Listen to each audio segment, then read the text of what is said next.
Bonjour à tous et bienvenue dans ce tutoriel sur la programmation orientée objet en Java. Aujourd'hui, on va voir notre huitième et avant-dernier concept sur la programmation orientée objet. J'ai dit huitième, troisième et avant-dernier concept sur la programmation orientée objet. On va parler de polymorphisme. Quand dit-on qu'une chose est polymorphe? C'est quoi déjà le polymorphe? Un polymorphe. Le polymorphe vient du grec. On a poly, plusieurs, morphe, forme. Donc, un objet dit polymorphe lorsqu'il a plusieurs formes, lorsqu'il peut avoir plusieurs formes. Donc, dans la programmation orientée objet, c'est la même chose. Une méthode est dite polymorphe lorsqu'elle peut avoir plusieurs formes. Revenons sur nos lignes de code. Eh bien, on va voir ça dans nos lignes de code.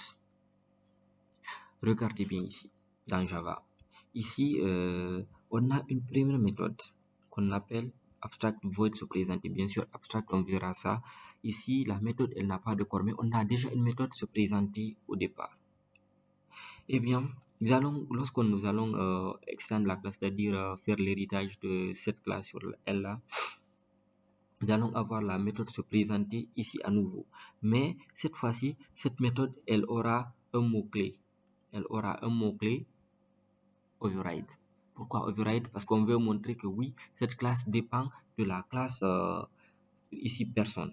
Parce que ici on voit que la méthode elle est déclarée.